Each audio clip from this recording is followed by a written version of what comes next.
Привет, друзья! Вы на канале Swiss Stitch. Меня зовут Ирина, это канал о рукоделии и вышивке крестом. Вот и подошло к концу лета.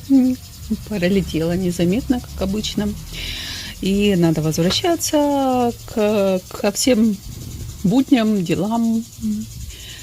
И я решила начать снова снимать мои влоги. Вот я сижу здесь, вышиваю, пью кофе, поливаю сад. 132 дела одновременно делаем, ну, как и все мы, пожалуй, такие же. И смотрю сериал, он называется «Кристобаль Баленсиага». Я обожаю вот эти сериалы про кутюрье. Я посмотрела сначала «Нью Лук». Это, позиционируется как сериал о Кристиане Диоре, но там даже больше речь идет о Шанель и больше о их жизни, а не о творчестве во времена оккупации нацистами Парижа, как они выжили, как они работали, как они сотрудничали с нацистами. В общем, мне понравился очень, хотя критики его критиковали, что там не так все, как было на самом деле. Не знаю, мне понравилось. И я рада, что я посмотрела этот сериал сначала, «Нью Лук», а «Кристобаль Баленсиага» смотрю сейчас, потому как он намного лучше. «Квеста Кристобаль Баленсиага», там именно идет речь о творчестве кутюрье, о его, как он вообще стал кутюрье, как он вообще из Испании сам, как он попал в Париж, и 30 лет работы в Париже, идет речь об этом периоде его жизни.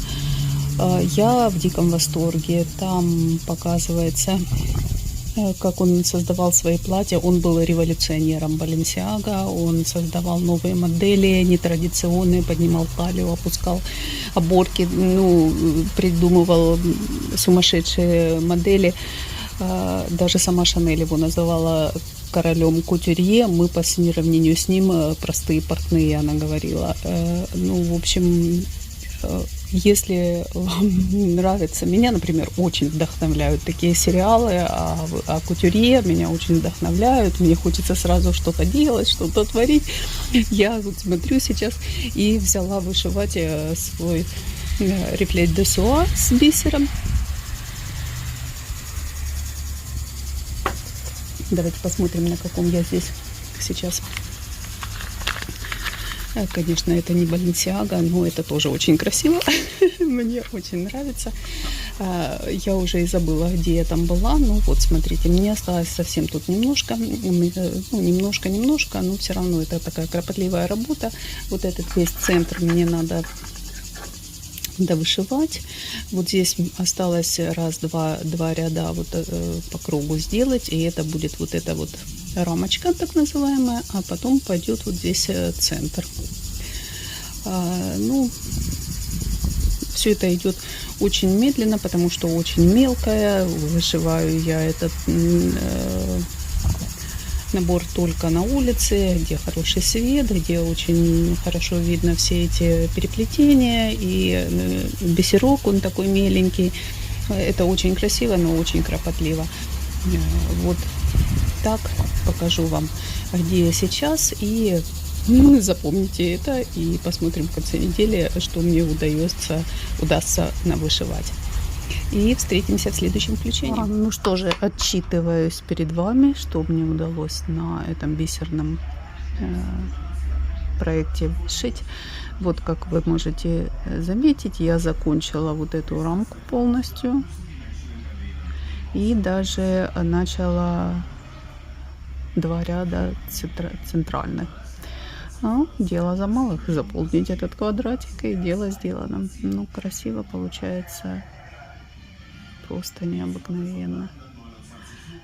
Говорят, надо убрать резкость. Как это сделать, я не знаю. Не получается. Посмотрите. Мне кажется, очень красиво. К нам приехали дочка с мужем моего мужа, как это сказать. И они увидели, им очень понравилось. Ну, это люди далекие от вышивки вообще. Они вышивку видят только у меня. Они живут в Англии. И вот они приехали в отпуск к нам. И вчера мне сделали кучу комплиментов. И я вдохновилась, прям воодушевляет, когда тебя хвалят. Вот такая красота. А теперь я хочу взять, наверное, свою Эми Бишоп, потому что мне к концу сентября, к августа надо ее закончить обязательно. Ну, посмотрим, что там. Ну что же, посмотрим, что я вышиваю тут в моем саду. А здесь я начала вышивать этот венок. Покажу вам схемку. Вот что зачеркнуто, вы видите, и сколько еще осталось, очень много. Как-то очень-очень у меня туго идет этот процесс, я не знаю даже почему. Хотя не сказать, да, здесь достаточно часто смена ниток. А что уж, я ножнички не взяла? Нет, взяла.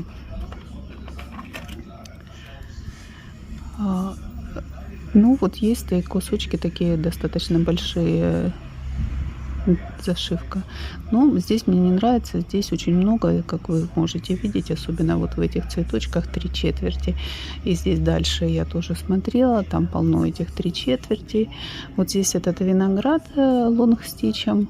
Здесь еще будет один желудь лонгстичем вышит и листочки. И дальше все, вот этот весь венок, этот будет зашиваться крестиком. И как-то не очень. Ну, честно я вам скажу, что, так медленно как-то не могу понять, почему так происходит. Ну, вот так происходит очень-очень-очень медленно. И казалось бы, что тут осталось-то вышить вот этот веночек, да и все. А потом хардангер, хардангер этот побыстрее. Ну, вот здесь, смотрите, какая здесь каша малаша. И почему-то мне совсем не нравится вышивать вот этим зеленым. Мне не нравится, что оно все вот прям так плотно-плотно забито. Прям нету никакого просвета. Как-то не очень это симпатично. Ну, это пока. Потом, я надеюсь, это будет в общем смотреться хорошо. А здесь этот, видите, зеленый, это вот эти кружочки черные. Вот здесь хотя бы есть какие-то просветы. А вот здесь вот он вообще, вот между этими цветами нету даже, вот здесь два просвета. А остальное все плотная зашивка. Может, потому что мне не очень нравится, как оно выходит, поэтому оно так медленно идет. Но тем не менее. Пойду я сейчас вот сюда, вышью это, похоже на подсолнух что-то. И опять же здесь такая плотная зашивка вот до сих пор. Может пойти сюда, мне как-то оно более повеселее пойдет. Как-то может. А оно, когда видишь уже часть большая зашита, оно как-то дальше идет быстро. Оставайтесь со мной, посмотрим, куда меня ветром подует, вправо или налево. Вроде бы еще не осень, но вот какое-то такое настроение очень даже осеннее. Дождь, холодно и что-то уж небо осенью задышало. И так как уж небо осенью задышало, я подумала, а не начать ли подготовку к осеннему сезону и не пошить ли мне тыквы. Давно у меня эта идея, валяются у меня вот такие брюки мужа, в которые он не влазит, мои брюки, из которых я тоже выросла. Вот такая очень красивая мой свитерочек. Я, собственно, из него не выросла, но из моды он вышел, и морально устарел, скажем так. И у меня есть вот такие салфеточки разные всякие, есть вот такие всякие разные ленточки. И с помощью Пинтереста я хочу соорудить подушки тыквы. И посмотрим, что у меня из этого получится. И вот, друзья, полюбуйтесь на мою тыкву, какая она вышла. Оказался этот трикотаж такой тонкий, и вот эти все пупырышки от этого наполнителя, они торчат, и их все видно. Но, тем не менее, она получилась как настоящая тыква. Мне нравится, я довольна. Ну, красота, не правда ли? Одна тыква готова, но на сегодня хватит. Посмотрим. Можно было, конечно, бы украсить чем-нибудь, ну, не знаю. Если будет желание, может, и украшу. Так, розочка у меня такая, типа. Ну, да, было бы неплохо. Только белого надо. Кружево прицепить. Смотрите, какая красивая семейка. 2 ребенка жеребенка и мама с папой. Вы видели такую малюсенькую собачку? Как? Всем доброго утра. Открыла свое розовое варенье. Обалдеть, вот такое оно получилось. Ну, я его с желатиновым сахаром варила. И вот такое густенькое оно получилось. Аромат обалденный. Его можно как духи использовать. На вкус, на мой вкус, очень сладкий. Но тут практически 1 сахар. Ну, так, 1 ложечку. И когда его ешь, когда его жуешь, во рту такой аромат. Это безумно вкусно. Так что вот такой завтрак у меня. Бывает у вас такое, знаете, оставим на праздник там, или на лучшие времена, или еще что-то. Короче говоря, решила открыть сегодня это варенье, потому что все время откладываешь. Непонятно зачем, почему. Гостям там какие-то отмазки вечно придумываются. Сегодня я, короче, выкинула пол-литровую банку варенья из инжира. И решила, нифига, возьму и буду есть, потому что я не знаю, что случилось с этим инжиром, то ли воздух туда зашел, короче говоря, покрылась оно плесенью, и пришлось его выбросить. И я решила не откладывать до гостей, до друзей, открывать и есть. Вот так. Пытаюсь и из ленточки скрутить розочку. Уже 151-я попытка, у меня ничего не получается. Блин, как эти крутят эти розочки. Смотришь видео, ну так это легко. У меня нифига не получается. Ну, еще одна попытка. Если нет, не буду тыквы украшать розочками, чем-нибудь другим. Что получится, покажу. Каждый раз вечером, когда ложусь спать, беру вот этот проект, это Милхил, русалка с вот этой рыбой, и все время забываю вам показать, потому что уже темно, понятно, и в кровати там особо снимать не хочется. А я здесь, собственно, неплохо продвинулась, как бы это такая перед сном отдыхалочка, беру и вышиваю 1 ниточку, и смотрите, я уже здесь дошила рыбу. Здесь дошила, вот это у рыбы будет плавник этот, что ли. Ну, вот здесь еще этот будет плавник. И вот здесь уже фон. Ну, в принципе, вот это все. И вот это все. Вот осталось вот так. Ну, и останется потом верх. Дошить я специально не вышила, не пошла вверх, чтобы не вышивать лицо и голову, потому что я себя знаю, самое интересное здесь вышьется, и потом желание вышивать пройдет. Ну, посмотрите, какая это красота, посмотрите, это какая рыба яркая. Я не знаю, что они там поют, но живут они, я вижу, как бы конкретно. И это еще не бисер, а вот здесь же будет в этих местах весь бисер. Ну, вообще просто какая-то дискотека будет. Красота красивенная. Давно хотела испечь заварные пирожные, все когда-то руки не доходили. И Вот нас сегодня пригласили в гости, и об этом нам сказали только сегодня утром. Так бы я тортик какой-то сварганила.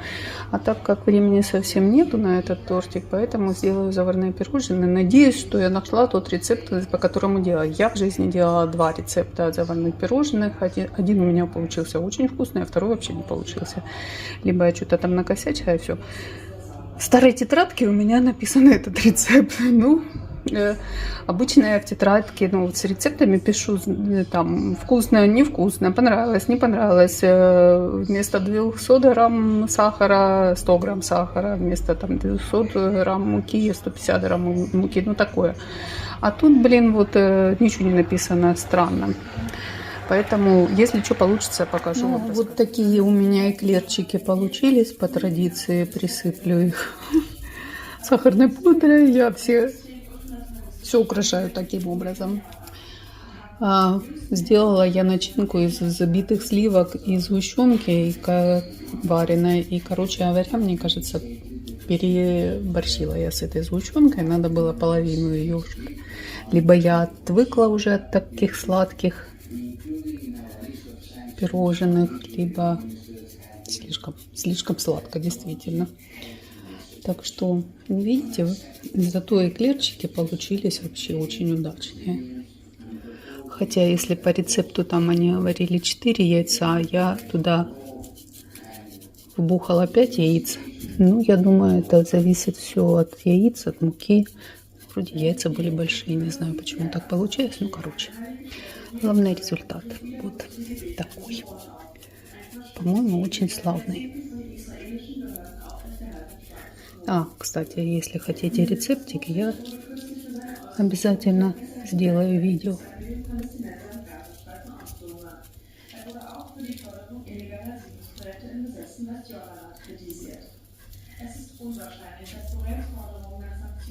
Ну что ж, друзья, как это неудивительно, неделя подошла к концу. Скажу вам больше, лето подошло к концу. Сегодня у нас 31 августа.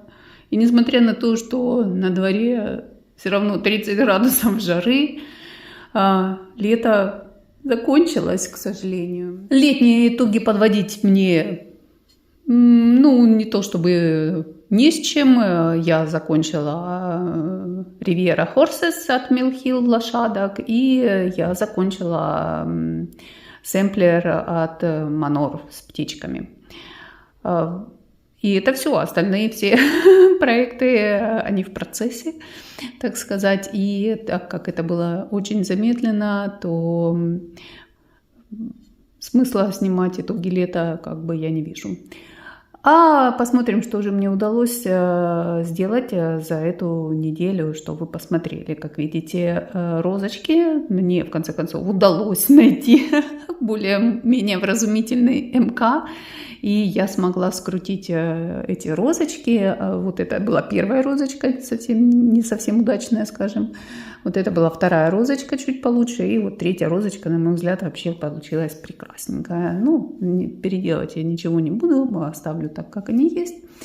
Такие розочки. Оказалось, их, сложность была в том, что у меня была очень широкая лента. Если вы делаете на узенькой ленточке, они, конечно, там 2 секунды крутятся, эти розочки, потому что эту широкую ленту надо протянуть через весь этот слой накрученных лент и вот здесь закрепить. И, как сами понимаете, протянуть широкую ленту сложнее, чем узкую. Ну и вот показываю, куда я пристроила эти розы. Сделала из брюк теперь уже еще одну тыкву, подушку. Ну, что-то она мне не очень нравится, может, переделаю. Ну, пока будет такая. На дно сделала вот такой вот листочек, чтобы закрыть дырку, потому что здесь же собирается, это ж не трикотаж, а вельвет. И здесь оставалась дыра, и чтобы как-то ее прикрыть, вот такой сделала листик. Короче. И вот такая подушка у меня получилась. Старая салфетка пригодилась. Вот. нравятся такие идеи украшения осенние. И посмотрим, что мне удалось навышивать. Я буду вам показывать, что я сделала за эту неделю, вставлять фотки, что было на начало этой недели. Боже мой, заговариваюсь. Видите, как, что значит давно не снимать, да, много не снимать. Садится голос мгновенно, и не хватает словарного запаса. Так, ну вот, о чем я и говорю, собственно. Рефлет де Суа, моя подушечка бисерная, вот она на этом месте. Я вам показывала в предыдущем, в начале. Я вышила здесь рамочку, дошила. Где эти ножнички с моим баранчиком? Ой. Что такое? Вот. Так, я дошила рамочку, и я вышила здесь 3 рядочка. Даже до конца, видите, не дошила. 2,5. 2,5 рядочка я вышила вот здесь. Очень красивые. Все комплименты этому дизайну я уже делала в начале этого видео. Добавить, собственно, нечего. Надо просто его дошить, в конце концов, и радоваться готовой работе. Вот такая красота, тра-та-та, тра-та-та. Дальше. Так, моя русалка с рыбкой, дуэт. Ocean Song, это песня океана называется. Вот они все поют и поют, и вставлю вам опять же картиночку, что было, что стало.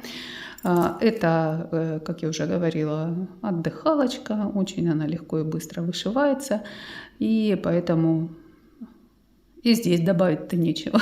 Вот, вышила вот здесь чуть-чуть фона этого. Почему все это? Потому что я все силы бросила на вышивку от Эми Бишоп The Garden. И что же удалось мне здесь довышивать? Удалось мне довышивать вот здесь этот подсолнух, вот эту зеленку всю, которая мне не нравится. Как я уже говорила, здесь они так очень плотно, это всей этой зеленью этот венок зашивается.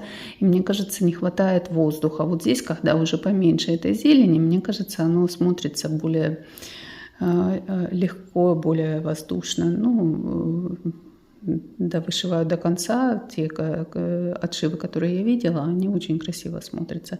Но по большому счету я бы вот здесь чуток проредила зелени, скажем так. А вышила я вот этот подсолнух, они все без бэкстича. Здесь еще будет дофигища бэкстича.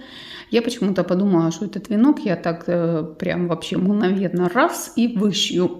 Но не тут-то было. Потом я посмотрела, у меня есть сагана, вот этот веночек, ну только на эту часть.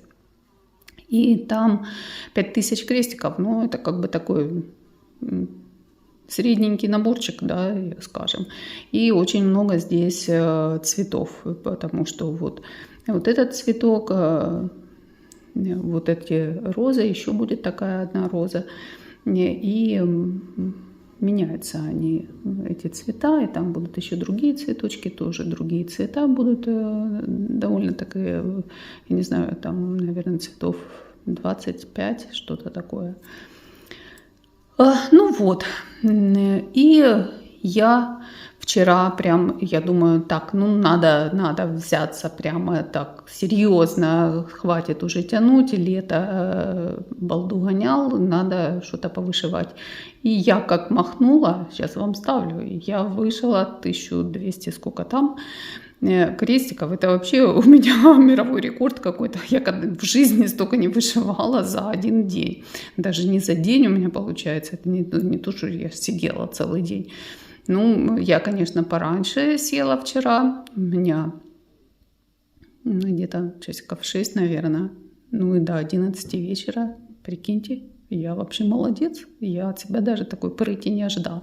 Ну, понятно, здесь, конечно, вот это совсем другое дело, не то, что вот это зелененькое я вышивала. Здесь одна ниточка, здесь две ниточки, 1, 2, 3, 4, вот это, которые уже надоедает это без конца менять.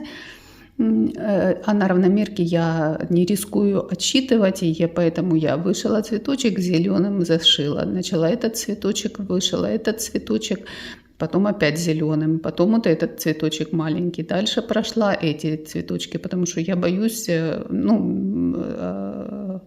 боюсь отсчитать неправильно, потом перешивать не хочется. Вот такая красота неземная получается.